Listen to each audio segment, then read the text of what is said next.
Break news చూసినాం. తెలంగాణ విద్యా commission chairman పదవికి ఆకునూరి మురళి రాజీనామా చేశారు. రాజీనామా లేఖను చీఫ్ సెక్రటరీకి పంపారు. తనకు అప్పగించిన పని పూర్తయిందని ఆ నివేదికను ప్రభుత్వానికి అందించినట్లు చెప్పారు. కొన్ని సిఫార్సులను చేశారని, ఇక తన పని పూర్తయినందున రాజీనామా చేస్తున్నట్లు లేఖలో వివరించారు.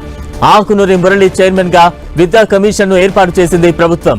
విద్యాశాఖలో సంస్కరణపై విధి విధానాలు రూపొందించాలని సూచించింది. ఈ విషయంపై ఆకునూరి మురళి కమిషన్ ఇచ్చిన రిపోర్ట్ ను ప్రభుత్వం ఆమోదించింది. ఈ క్రమంలోనే తనకు అప్పగించిన పని పూర్తయిందంటూ ఆయన రాజీనామా చేశారు.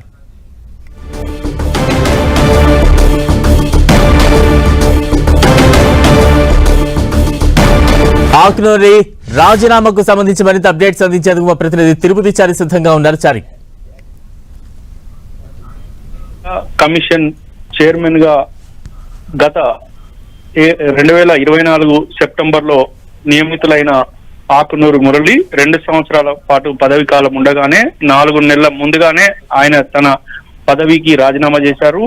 అయితే ఆయన ఈ రోజు తన రాజీనామా చేస్తున్నట్టుగా లేఖను రాష్ట్ర ప్రభుత్వ ప్రధాన కార్యదర్శి రామకృష్ణారావుకు పంపారు. అయితే తన లేఖలో పలు కీలక అంశాలను ఆయన ప్రస్తావించారు. తన పని పూర్తయిందని, తనకు అప్పగించిన పనిని పూర్తి చేస్తానంటూ కూడా ఆకునూరి మురళి స్పష్టం చేశారు. విద్యా కమిషన్ చేపట్టాల్సిన సంస్కరణలకు సంబంధించిన గాని, అదేవిధంగా మార్పులకు సంబంధించిన అంశాలపైన తన నివేదికను రూపొందించి ప్రభుత్వానికి సమర్పించానని ఆయన తన లేఖలో పేర్కొన్నారు.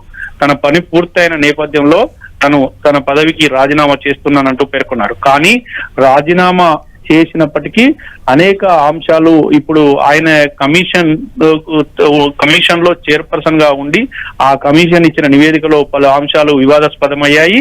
అందులో ఒకటి, ప్రభుత్వ టీచర్ల వేతనాలను తగ్గించాలనే అంశం చాలా వివాదాస్పదమైంది. ఆ అంశం పైన ఉపాధ్యాయులు తీవ్ర నిరసన వ్యక్తం చేశారు. అయితే సంస్కరణలు, విద్యా వ్యవస్థలో సమూల మార్పులు తీసుకురావాలని ఏదైతే కమిషన్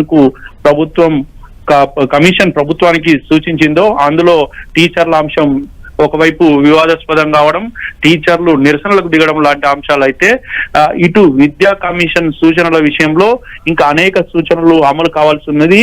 ఆయనకు గడువు ఉన్నప్పటికీ రాజీనామా చేయడం పైన అనేక అనుమానాలు వ్యక్తమవుతున్నాయి. ఇది ఆయన గతంలో ఈ భూపాలపల్లి కలెక్టర్ గా ఉన్నప్పుడు కూడా వివాదాస్పద వ్యాఖ్యలు చేశారు. ఆ వివాదాస్పద వ్యాఖ్యలకు విమర్శలను ఎదుర్కొన్నాడు. ఇప్పుడు కూడా అలానే విద్యా కమిషన్ రిపోర్ట్ లో కొన్ని అంశాలు ఇటు ప్రభుత్వ ఉద్యోగులకు, ప్రభుత్వ టీచర్లకు అంటే ప్రత్యేకంగా అవి వ్యతిరేకంగా మారాయి. దీంతో కొన్ని విమర్శలు కూడా వచ్చాయి. మొత్తానికైతే ఆయన రాజీనామా చేయడంతో ఈ అంశం ఏ విధంగా టర్న్ తీసుకుంటుందో చూడాల్సిన పరిస్థితి ఉంది. రైట్, థాంక్యూ చారి.